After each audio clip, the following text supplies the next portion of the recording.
Welcome to the No Q podcast with me, MAK 10. And today's title is Transforming Harmful Habits. And I've got a special guest in today, Nicola. Nicola has worked in substance misuse for the past 17 years. She's got very extensive experience. She's worked with over 600 clients spanning across both charities and private sectors. And Nicola's a recovery consultant. She works within the private sector.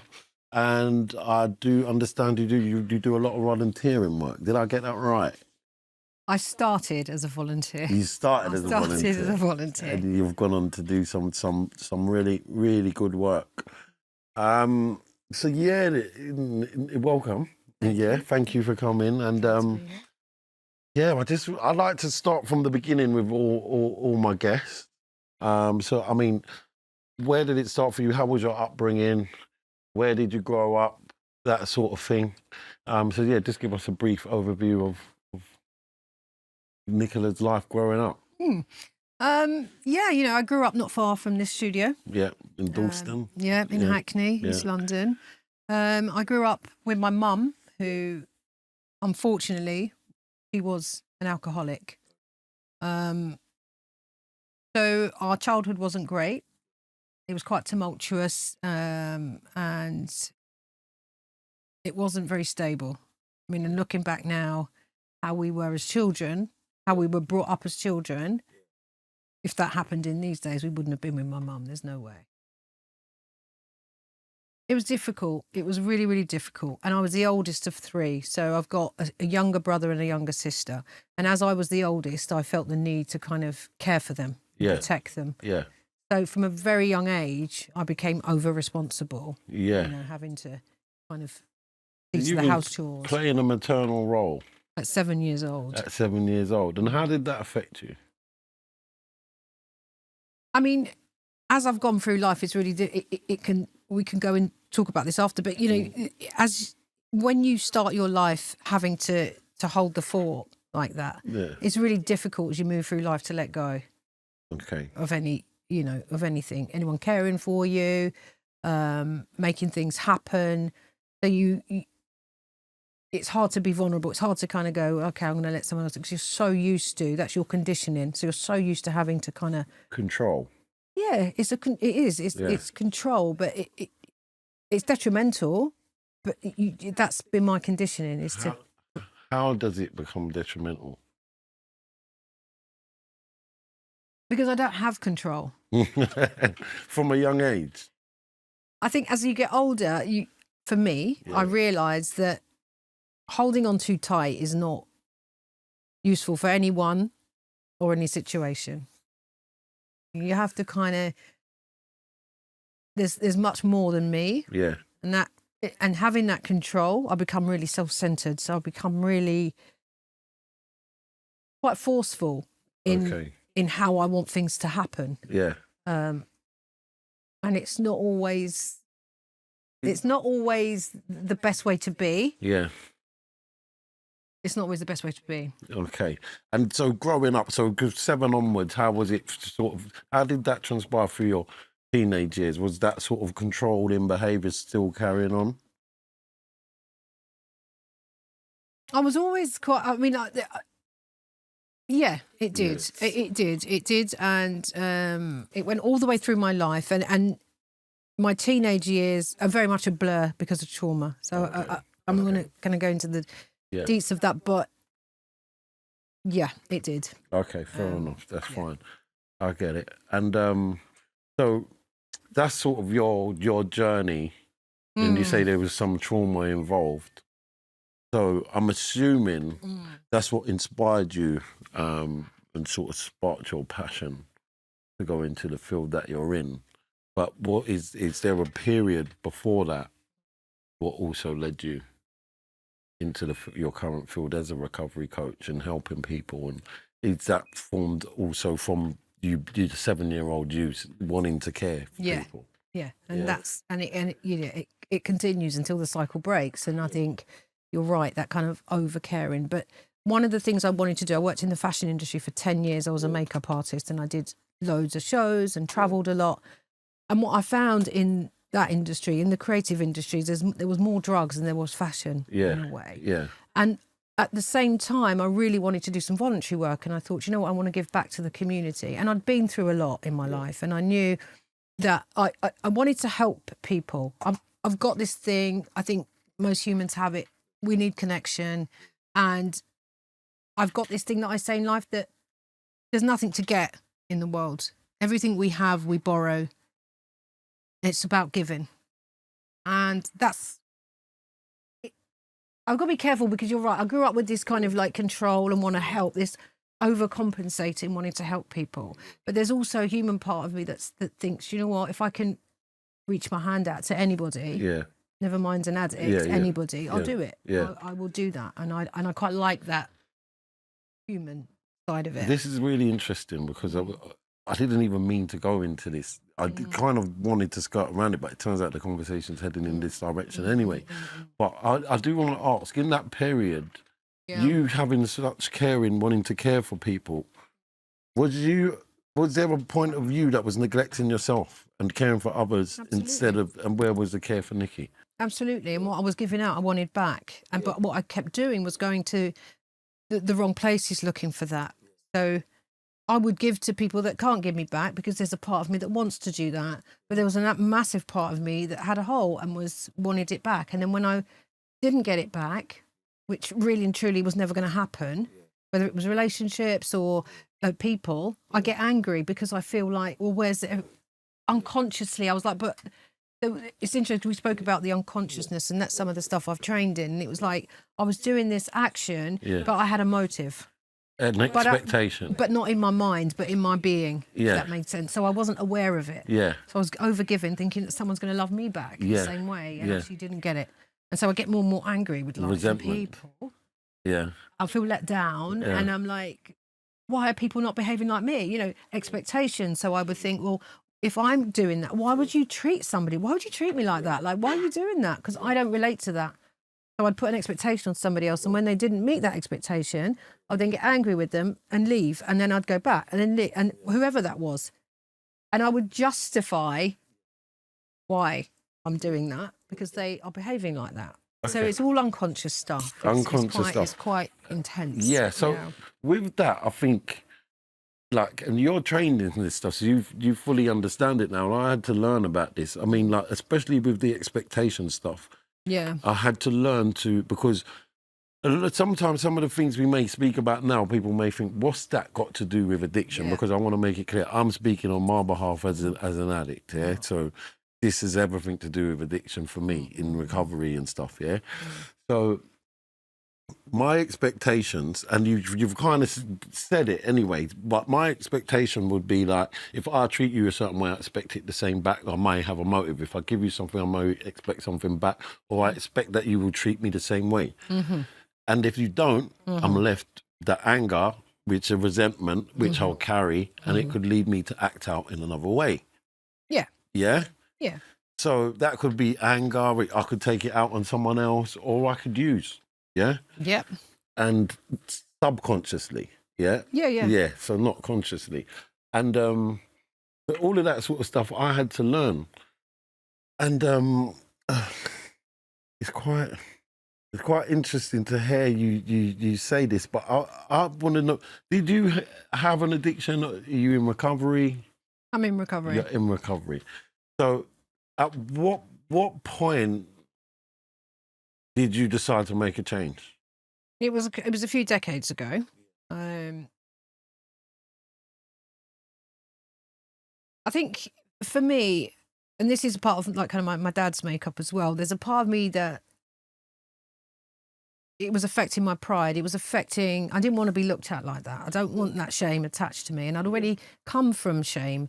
So shame was a massive thing for me, you know, like in the flats, my mum tried, you know, it was all that stuff. And I think there was a part of me that didn't like it didn't suit me. And I don't say, you know, I couldn't go down the road of the home, you know what I mean? There's levels to addiction.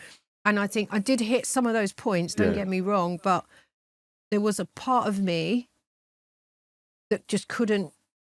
I think genetically, my dad was very much a by the book person, and I think he's what saved me in that way because I've got his ways. And there was a part of me that just couldn't, I wanted more. And I don't mean that in a kind of like greedy way, but I knew that I wasn't that person. I knew that the stuff that had happened to me by the time I was 28, by the time I first got a taste of recovery, and I knew there needed to be a change. Because I didn't want to be like that. I knew that I can't explain it. It was like, yeah, I just didn't want to live. You'd had enough. You'd had enough, and you wanted more from life. Yeah, it wasn't me. It was wrong. Yeah, it was wrong. not that it was wrong, and there's no wrong and right in this. I was doing what I did to protect myself, and if it's addiction in some way or another, there was a pain, and I was trying to mask that pain, and I was trying to make myself feel better. Would that pain, let's just say, was that pain a conscious pain? No. In terms of, so you didn't know what you were doing. Did you think you was just doing it as like a social thing, a recreational thing, and then it got out of hand? I'd put myself in a position around people that were abusive to me, and after coming from where I came from, I came from the trauma. Then young, and then at 14 I experienced more trauma, and then at 19 I hit trauma again. Yeah. And by the time I was 21, I was like, it was too much. It was far too much. And so I think the impact of all those, that's where the using was. But it wasn't like, I'm going to use because this has happened to me. I wasn't playing the victim in that way. Yeah. I suppose in my own way, quietly I was, but I wasn't going, oh, well, this has happened, so this is what I'm going to do. Yeah. It wasn't that. It was too buried. It was too deep. Yeah. Okay, so we're going to get back to that. So codependency. Could you explain codependency for someone? For me. Codependency is something that I think people see as can easily see codependency as a husband and wife or girlfriend and situation. Codependency can be as little, as minute as how you operate in the office, how you operate with your boss, how you operate with your child. It's that kind of enmeshment of wanting to fix. It's a little bit like we spoke about. It's that kind of, I'm going to say this because it's quite a strong word. It's very much a sickness. It's sick because everybody is individual, right? We all have our own strengths. We have our weaknesses, and it's okay to put your hand out and help somebody. Yeah. But to be in their pocket all the time, and then for the other person to allow that, is an enmeshment. It's not giving the other person strength. It's not allowing lives to be lived the way they should. It's not holding your power. Yeah. But is it a form of control? Yeah. Okay. I would say so. From my experience, there is some form of control, and it often starts with one person, and the other person buys into it. Yeah. So, would you say you're codependent, or have been? I used to be terribly codependent. Yeah.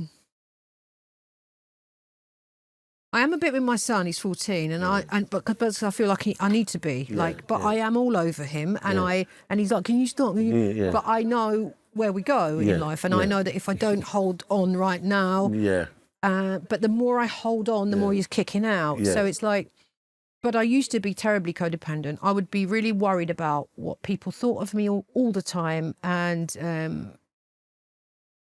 is that a level of codependence? Is that thinking of what people think? Say, I think of being fair or being judged. Is that me being codependent? Yeah. Is that what that is? Yeah, you got codependency on you because it would codepend. So you're depending on how they feel about you. You're depending how they see you. You're depending how they treat on you. You can't. Do you understand? It's like, but when you've been addicted and when you've come from trauma or you've come from failed relationships, failed careers, different from your peers, different from your family. You can easily, your self-esteem gets chipped away at. What are the dangers of that? The dangers of not having self-esteem is isolation. You will remove yourself from people, places. You know, you'll be on your own a lot. You could take drugs and alcohol. Self-harming is low self-esteem. Self-harming can go into the category of addiction, because it is. When time you put drugs in your body, you're saying, I want to die, in a way. Yeah. Yeah. I get that. Yeah. Yeah. So, yeah, and codependency, you know, there's lots of support groups out there for codependents, you know, and there's daily readings you can do for just to kind of reiterate. But like, is it easy for someone to notice that? Because I've only heard about codependency since being in recovery. Is it widely spoken about? Is it spoken about enough? Do enough people have knowledge on it? How will someone know they're being codependent? Enough to address it, enough to say, I need help with this. I think there's a lot of the people out there that will realise actually this is not healthy, but I think there's also a lot of ignorance around it, because if you think about couples, or you think about groups of people that move in groups and packs, that's codependency, and they all dress the same, and it's like, you do that and I'll do it. And I think to some degree we're human, right? And it's always good to be in a community and have your peers, but there are relationships, and I don't know if they've ever sought help, that are so enmeshed that it's not healthy. It's not healthy to be like that, because like you said, we're individuals. So that individual is in your life, and they decide, oh, I'm going to go and do this today with my friends. There shouldn't be an issue with that. Yeah. There shouldn't be an issue with you or the person going, well, I'm going to go and do that, and I'll see you later and have a good day. And because, but it's become the norm to just like, where are you? What are you doing? It's that kind of like, and if you're not there, you're this and you're doing that, and it causes tension. And I can see how that would be dangerous in addiction, but how does that correlate? How do them two marry up? Does could codependency lead to addiction, is what I'm saying, or could you end up having an addictive trait, or is it a form of addiction? I don't know. Or how are they related, is what I'm trying addiction to and drug codependency addiction, or what sort of addiction? How is addiction and any drug form addiction. of a drug addiction and codependency, are they linked? And absolutely. I've often met Mr. and Mrs. Opiate, Mr. and Mrs. Heroin. One is taking drugs and the other one doesn't want to take drugs. This is just one example.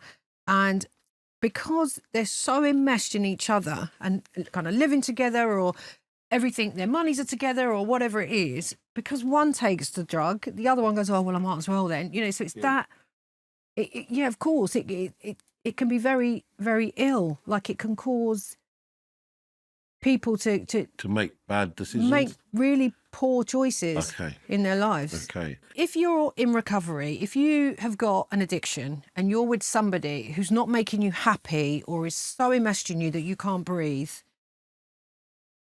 that could cause so much misery that the person will go back to drugs or start sneaking behind their back. You know what I mean? It's like, and that can go for mother and son and mother and daughter. If it's too like that, you're not allowing people to fly. Everyone needs to have their space. Yeah. And there needs to be boundaries, and healthy boundaries. And I think, it can be. You're touching on some really good points here, Nick. Oh, man. So I want to sort of speak about, because we spoke on the phone, and we spoke for the first time on the phone, and we ended up talking for about an hour. And it's 52 minutes to be precise. See, there you go. That's I thought it was 47, but I'm joking. 52. I'm joking. Oh, this poor guy. Anyway, so I wanted to sort of speak about the perception. And I feel like you may be in a good sort of have a good stance from your experience, and you've worked around, you've seen enough people out there in addiction, and you're out there frontline working. Yeah. You know. So you tell me about the perception that people tend to have, a stigma on addiction. What would you say to someone who puts a face or a type of face or on a person who they would call an addict? surprised. Yeah. You would be absolutely surprised at the variety of people who are addicted. Yeah. From the you know, I think we spoke about this, but often people associate alcoholism and drug addiction and mental health with poverty, with the park bench, with the nitties, quote unquote. The nitties, this is what the young people call addicts, they call them the nitties. But they would associate any addiction with that, with that kind of person. I think it's only when you're in recovery, and I work in the private sector, as you know, and I've done charity. I've done the 5 a.m. outreach with the sex workers in Harlesden, you know, to the Asian community in Southall, who you wouldn't think an Indian person would be so hooked on heroin and all that sort of stuff. And the person that has more facilities is much more likely to do two things: get really better because there's so many, because you've got money and you can pay for what you want, or likely to die because they've got so much access to stuff. So they're at a higher risk in a lot of ways. So there's a variety. So, and I've also worked with clients who are incredibly well off and have terrible mental health. So if somebody was to say to me, you know, they can't be an addict because they have, or they are successful, you know, there's a very well-known saying: if you want to see someone famous, just go to an NA meeting in Los Angeles. But it's true. It's true. It's like, you know, you can't, addiction has no preference to colour, what's in your pocket, how successful you are. Yeah. It doesn't have that. So even what you said, something interesting about facilities and blah, blah, blah, and money. Do you feel, knowing what you know, that money is enough to fix an addiction? Does it matter? Like, if you've got money, that means you can fix yourself. I think the fortunate thing for those with finances, and it makes me sad because in the community, it takes weeks and weeks to get rehab. If you are in need of a rehabilitation, I mean, 10 years ago, they were throwing money into communities around drug addiction, and you could go to rehab, come out, relapse, go back in a couple of weeks later. You know, they were really, and they pulled all that funding. And now there's a process to get in treatment. When you've got money, you can go off today. You make a phone call, you're on a plane and you've gone, and you will get blood tests, and they'll look at your gut levels, and you'll get yoga teachers, and you'll get the best of the best, the most powerful vitamins to put back in your body. Do you know what I mean? Yeah. You'll get, there is a well-known facility. Yeah, I know what you're going to say. In Switzerland, where you get your private driver and your private chef, and you get all that sort of stuff. You don't have to go to that level. But if you've got finances, you can go straight. And then come out to the best as well. And it's a shame because people in the community have to fight to get that. And then when they do get it, they often come back out into their council flat or their home in the community that's undecorated. There's probably been a trap house or some kind of horrible environment. So definitely money talks when it comes to it. Okay. Doesn't mean that it makes it any better. It's the same disorder, same behaviours, by the way. There's no kind of crack addicts as a crack addict, and they behave exactly the same. They just have more facilities to help change. Okay. Right. This is powerful. So I'll be honest about this because I just want to get your stance on this because I've spoken about before how the illness works. What I describe my addiction as an illness. From what I understand now, it is an illness. It's no different to mental health. It's a mental health issue for me, I believe, because it's something that's hurting me and I keep doing it. Just like you said, self-harming. I'm putting something in my body that it's killing me. And I continually do it. It tends to make me have psychotic episodes, which is this. Some people will just call it just paranoia, but I now would challenge that and say psychosis. But I've spoken about the sort of the way it works with the allergy of the body, the obsession of the mind, the spiritual malady, that if I take a drug, then it sets off the allergy, like I'm allergic to substances. The minute that my allergy is an obsession. and it sets that off every time, and then I keep using. So wherever we are, we've said where we are, we've gone outside and I've gone for a walk, and there's a guy standing next to me and he's smoking this really strong cannabis, and I feel like it's going in my system. So I get paranoid around that stuff, thinking if he's going to set off my allergy, because my allergy then turns into an obsession that even though cannabis is not my thing anymore, but I get worried that this is gonna set me off. Is that real? is it that extreme? Is what I'm saying. Yeah, I think depends on where you are down the road, right? Yeah. Okay. I think initially there's a lot to learn. Yeah. Absorbing a lot of information. Yeah. As you stay abstinent from substances, the road gets narrower because life takes off a bit more. I think when you first come into it's like a university, isn't it? If you go to a school and you're learning a subject, it's all wow, and you're absorbing so much, and it's all, you know, you're picking up the lingo and you're picking up the literature and you're picking up this and you're picking up that, and it's all very kind of educational. And there's a lot of fear, you know, oh my God, can't go there at Christmas, can't do this, but better not do that, and I better not do that. And I think as you work on yourself and you get into your skin and you know who you are, it becomes safer. But yeah, no, you're fine. I think you'll be fine. You'll be fine. Yeah. Overthinking it, just like, no, I know. Don't be frightened of it. That's the thing. You just got to acknowledge and then move on. Yeah, and that's the thing. Because the reason why I say that is because I've had a relapse since being in treatment. Yeah, and it was such a horrible experience because one thing I knew, obviously I've educated myself around what I'm suffering with, and I've gone back out the door and I've used. And now imagine if I could try and paint the picture for someone, like before going into treatment, I would get paranoid over anything. A bird chirping outside could turn into a police siren for me. Yeah. Oh, someone's coming through my door. I'm going to tell this story because it came to me the other day, because I'm in a place here where I go somewhere to see a friend, and like I used to live in this area, yeah. And because I was in the area the other day, a story come to me, and it was this, yeah. So I was there because I was on bail waiting to go to get sentenced, yeah. And I was living in a shared accommodation, and I was in my room like whatever I was doing, and there's another housemate, he's upstairs, yeah, doing whatever he's doing, but we don't know each other. Like, it's just like, hello, but we got what we got at the same time, and he went and done his thing, I'm doing my thing. And all of a sudden I'd hear boom, boom, boom, boom, boom, boom, boom, boom, boom, boom. It sounds like someone's coming through the front door.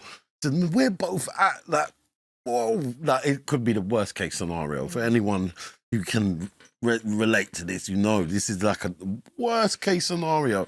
Boom, boom, boom, boom, boom. So he's like, fuck, what you done? Whatever.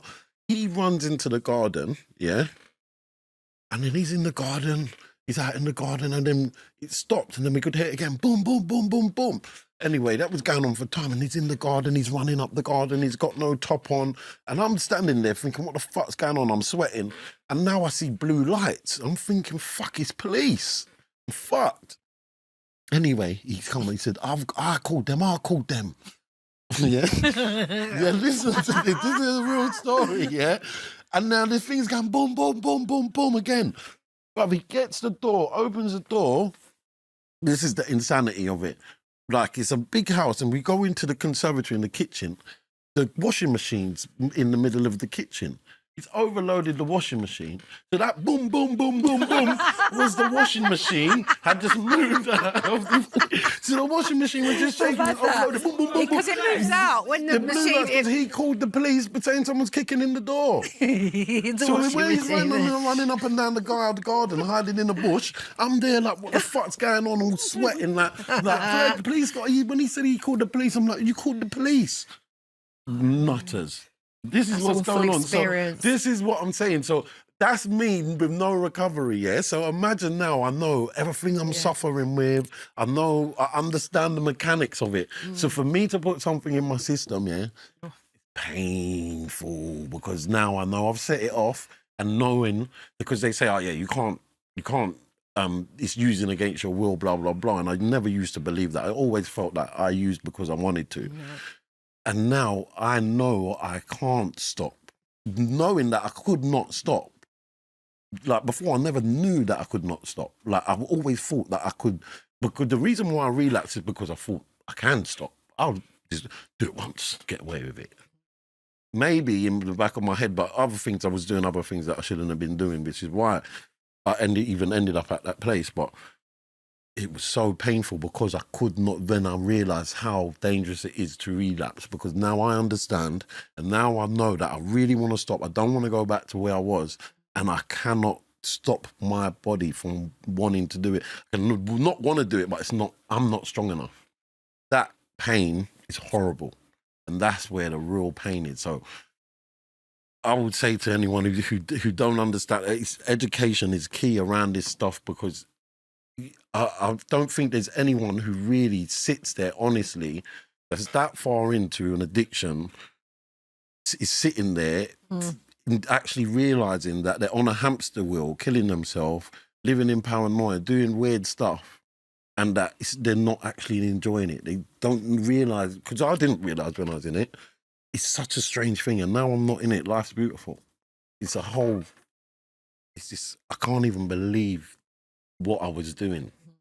It's such a this is why I'm doing this, this is why I'm doing this. Sorry, I went off on one there. But yeah, so yeah, man. But thank you, Nick, for coming there as well. I really wanted, because you've got a wealth of knowledge, so it's important that I'll try and pull up some of that knowledge. So just to say quickly on that note around relapse, the relapse often happens roughly about 11 weeks before, yeah? Yeah. So the behaviour will start to deteriorate, start to isolate, potentially getting more angry and aggressive towards people, shutting people down,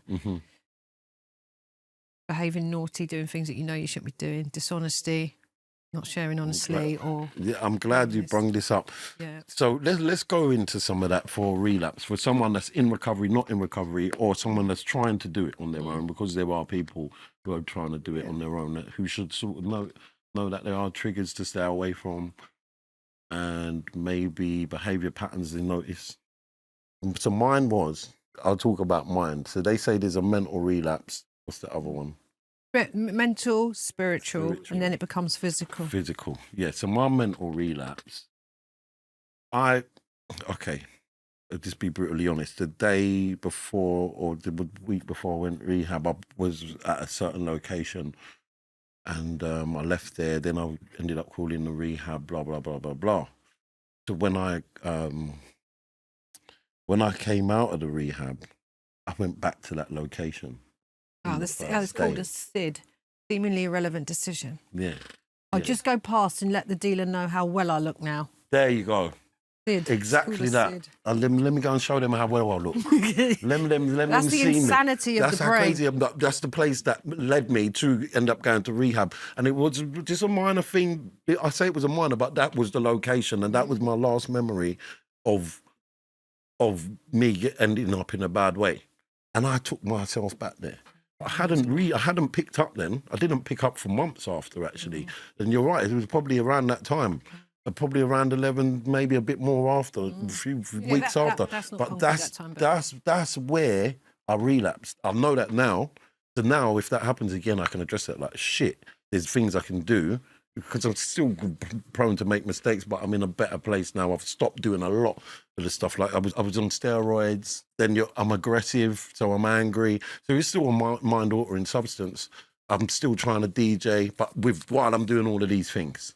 So I can do music, but as long as I've got everything else in check, right? Yeah. But this is what I'm saying. So that day I relapsed without putting a drug in my system, but I wasn't aware. I was off. Now I'm out. Yeah. I'm strong enough to be there. Every place I'm going, I'm strong enough to be there. Strong, just lying to myself. I'm strong enough to be here. Let me go and show this person. Let me show this person. But I'm relapsing. I'm in relapse. Yeah. But I hadn't picked up yet. So that's the difference between drugs. Probably the last thing, isn't it? Really, if you think about it. Yeah. So can you talk about a spiritual relapse? So a spiritual relapse will be. It depends on what journey you're on, though, doesn't it? I mean, if you're on a kind of fellowship, then you will be speaking honestly, regularly. We can say like a 12-step program. If you were on a 12-step program, some of the things that you could have set up and quite quickly in your first 90 days is some sort of practice in the morning, whether it's prayer, meditation, reading, speaking to other fellows, attending your groups, and potentially written work at that point, and your sponsor. So there's a whole kind of thing around you, and that's all your spiritual kind of package, isn't it? And if you stop doing those things, which can happen quite easily, I won't call my sponsor today, I'll come tomorrow, I'm not calling him tomorrow, going in the meeting, oh, I'm not going to that meeting today, it's too cold, I'm too tired, whatever you choose, or I won't do my reading this morning, or oh yeah, I've got to pray, then that can be the relapse that starts to happen. Not so blatant, you might even go to a meeting, but you haven't called your spawn. So it is about vigilance, and you have to, like I said, it's like it's a package. You can't pick and choose not in early days. You have to really be robust, like you said, because you don't know yourself very well, not you per se, but people don't know themselves very well. It's really important to know who you are and what your triggers are. So it's important to take direction and put all those things together. And then as you go on and you feel stronger, maybe you don't have to go to as many meetings. Maybe you don't have to be sponsor every day because you speak to them once a week because you're stronger. But in the beginning, it's really important to do what's suggested. And that's a saying in fellowships, and so that you've got the strength to make decisions as you move through life. But it's like being a baby, isn't it? It's like they say in addiction that when you pick up a drink or a drug, you stunt your growth. So if you pick up about this. at 12 or 13 or 14 and you take drugs for 20 years, you haven't emotionally grown, unfortunately. You've stunted your process of life, so you haven't taken responsibility. You probably have got a few outside shiny things. You've probably achieved some things on the outside, but you haven't really matured and gone through the roller coaster of life like everybody else. So when you take the drugs away, you potentially go back to that 14-year-old who is emotional, over-emotional, confused, doesn't know how to dress, doesn't know what to say, when to wear, feels awkward in the space, all that sort of teenagey, sort of klutzy, clumsy. And I've done loads of assessments over the years, and it's often about that age that you find people make or break. But that goes into my psychotherapy training and what happened before then. But so it depends. I mean, if you stopped at 21, then you just go back, and then you have to grow again. So. What would you say to someone who says that they don't have a problem because they've got a job, or I don't have a problem because I've got a house? I don't have a problem, or I'm not that bad because... You can't really judge people. I can't sit and go, oh, well, the person, if someone says to themselves, I think I might have a problem because they're drinking 3 to 4 times a week, having a liquid lunch or having a drink every night. I mean, there's a lot of alcoholics in the UK. I mean, in fact, across the world, but I think there's a lot of denial around. People think they can just have a drink every single night. They're dependent on that drink every night. They are. Yes, they can function in the day, but they're dependent on that drink. That's dangerous grounds. Because when the pandemic happened, people then didn't have any responsibility. And the amount of people that I've seen coming out of the pandemic with an alcohol problem, swimming teachers, I mean, normal people. You know what I mean? It's like, so it's you have to be honest with yourself. And I think, it doesn't matter who or how much you use. It's what you want to do. So it doesn't really matter that it has to come from you. And I think the outside things have kept a lot of people sick for a very long time. And because they don't associate themselves with the nitty or with the park bench, they think because they've got exterior things that doesn't indicate that they're not, do you know what I mean? That they're still well. Yeah. And that can be dangerous. The progression is the progression goes from one extreme. Well, you'll be unhappy. You'll be incredibly unhappy because you know you've got a problem, but because you've got the outside things and you're determined by those, you'll be putting a facade on, won't you? Because you know when you're not happy. So that's got a lot of people by the chokehold, that position. 100%. I mean, I'll touch on the steroid thing. For me, I find that the most hard thing to put down. Oh, really? Well, because I was still latching on to the exterior. Yeah. That was the last bit of exterior, because it's a fear-based, we've spoken about it being a fear-based illness. And at first, my whole reason for taking steroids was, first I wanted to, as a deterrent, and obviously for confidence, then the deterrent, and then I started to realise the attention, and then that was dangerous for me. So then I wasn't to hang on to that, and because when I would use, my weight would fluctuate. So I thought, I'll do this now. Now I'm clean, I can, and it just no. It was really difficult. I couldn't even admit it. I've only admitted it the other day, and I had to come clean about it. I've only just stopped using them. Yeah, if I'm honest. So, you know, that was a massive thing for me. Often before the drug addiction is another addiction. You'll find sugar addiction that started, fantasy. I spoke to loads of people who would lose themselves in books, which is just a simple book, but it wasn't keeping them in reality as children, or they were stealing sugar, or they were stealing money. There's lots of people that I've come across that are clean, that are still shoplifting because they love that adrenaline. There are drug dealers in recovery that are still selling drugs because they're addicted to the money and the lifestyle. I've seen a few of them also relapse and lose everything. But it's really interesting, because when you take away the drugs, you'll see why you used. And sex addiction is an interesting one for a lot of people. Unfortunately for me, mine went hand in hand. I'm at peace with me. Honesty. And I'm being honest. Honesty. It's such a beautiful thing. And I can't believe how far I've come. And that's why, like, doing something like this for me before, I would have felt, because I'm more at peace, I feel like I've got a better armor, a better understanding, and I've got more around me to say, you know what, I'm not doing nothing wrong. I'm not putting myself in any positions to put any shame or embarrassment on me. And this is me. Take it out you want. Yeah, and that's the deal. I suppose that's the payoff for some of the language that's used in fellowships. It's the best bet for you, because it's not there's a saying, it's not the elephant. It's not the elephants, it's the ants. And it's the small things that you think you're getting away with, but you're actually not, and it builds up, and then that dishonesty just, which can cause. Yeah, it's good to be free. So my thing was, I put down the drugs, and then everything else I didn't put down there. So there was still the women in the gym. So it's like, how is this affecting me? So the women, the gym is fueling in the gym. I'm going to gym 2-3 times a day, and that's I'm on social media with my top off, doing all sorts of foolishness because I'm clean and rare. So that's really, then I'm getting attention. That's feeding my ego. All of these things I've got to kill. So it's become toxic. It's become a toxic behavior because of the reasons why I'm doing it. I'm not doing it for me. I'm doing it for the praise. I'm doing it for validation, for attention. So that's when it becomes dangerous. Why are you doing it? Today, these is how I know that I've changed, because now I'm doing it for me. It's an internal job, you know. And another thing I want to touch on, you Nicola said about being the best me, which is something along them lines, yeah.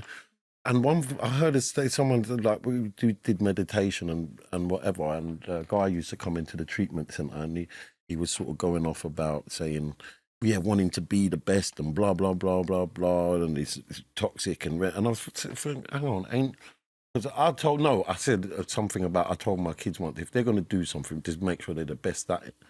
But he corrected me and said, that's toxic. And I said, what do you mean? And he said, it's not about being the best at something, it's about being the best you can be. So then I thought, okay, that is actually a gem, because now I can be comfortable at just being my best, and my best is good enough, because then I'm putting pressure on myself. Being the best at something is subjective anyway, because your best and your best may be different. Yeah. You know, so no one's ever going to be the best. There's always going to be someone better in someone's opinion. Yeah. So I can only be my best. My best is good enough. And that's what I'm striving to be, at my best now. I don't care what if you think I'm good or that person thinks I'm good, and it just changes my thought process of how I want to be perceived to me. We've all got ego. That's what determines our self-esteem and how we get on in life and our confidence in our jobs and our relationship. I think for the addicted person, It could they don't have that balance with the ego. They don't have any, really. What happens is that they wasn't given it in a way from nurturing as a child or misunderstood.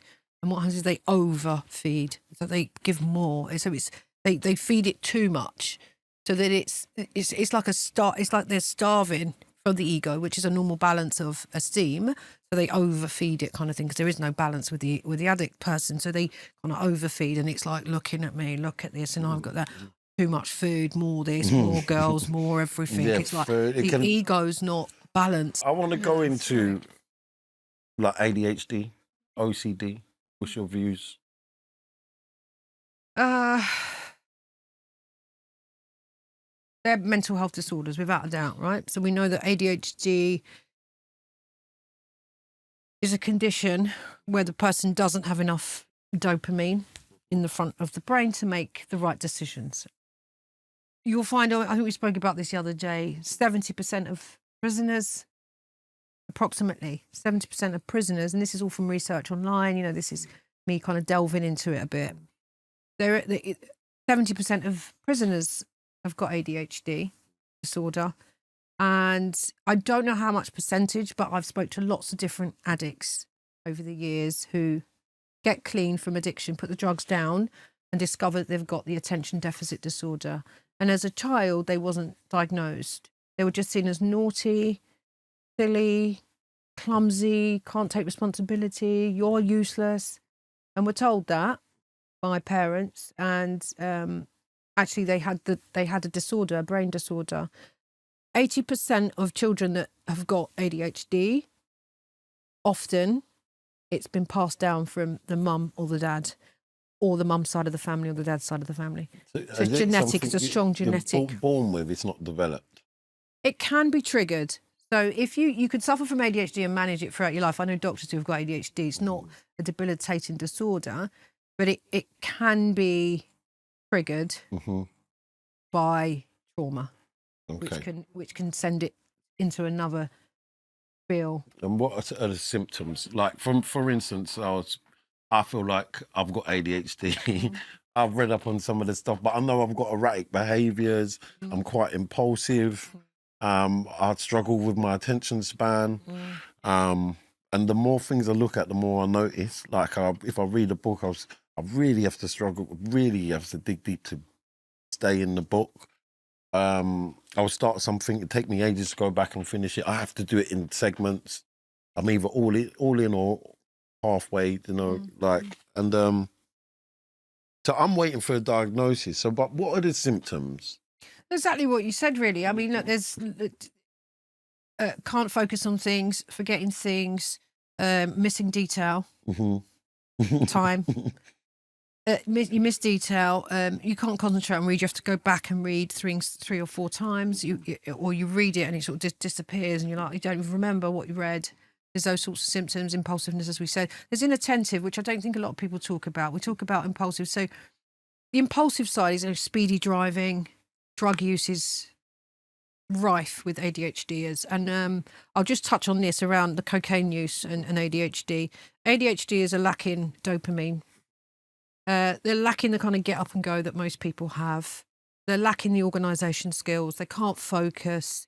Half-finished jobs, can't follow through with things, bright ideas, very bright people, but can't get to the other end without getting bored and changing, can't follow a recipe, can't follow a routine, want to just jop, jip, jap. But that, and then there's the inattentive side to ADHD. A lot of people talk about hyperactivity in ADHD, but there's the inattentive, which is, I think a lot of people have got ADHD, and it's come to light, and there's been so many more people coming. I mean, I've noticed on social media now, it's like everyone's going, "Jeez, didn't know."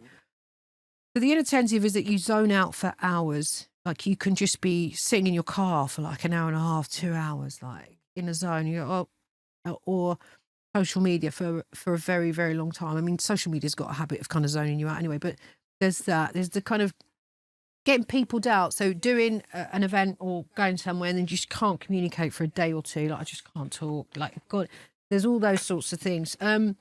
What about repetitive? Because I'm quite repetitive. That's OCD. So OCD has been linked to aggression. And that came from a really good therapist friend of mine who's 32 years a therapist. And when I was speaking to her about OCD, and she went, "Oh, she's aggressive then, is she?" What made you say that? That's her understanding of it. So, I mean, everyone will have their different, and you know, there is a form of control as well in that, like control, but the brain is stuck. So the brain's going around in a loop. Wow. Yeah. I'll literally watch the same thing. I could watch something like one clip on Instagram like 50 times in a row if I find it funny, or something, a song I think like. lots of people do that. Oh, okay. All right, thanks. I'm normal. No, I'm fixed. No, that's just something that's really. I mean, look, the thing is, it's really difficult because, like you say, you know, drug use can mimic all the kind of like impulsive, can't wait. It takes. It's hard to drop that behaviour. That comes with time and recovery. You slow down, and that's what you find in recovery. You slow down. Everything slows down and goes to a normal pace. It's really hard to, because it mimics, cocaine use or drug use can mimic these disorders that we're talking about. Yeah, definitely. So it's really important to stay sort of clean and sober for a while. And then if these behaviours keep coming back, then you go and speak to specialists and say, look. But when you're coming off of drugs and alcohol, give yourself time. It takes about, I'd say about a year and a half, depends on who you are, but a year and a half, duvet dive, you know, find a solution in the fridge, take it easy. What's the solution in the fridge? Food. Just chill out. Like, don't stress yourself. Don't put yourself under too much pressure, particularly in early days. Yeah. Do you know what I mean? I always say to clients, you've just like coming back from war, like Iraq. You know, you've just come out of war, because that's what addiction is. It's like being in war with your thoughts, your body, your mind, your energy levels, your people, your family, your whoever.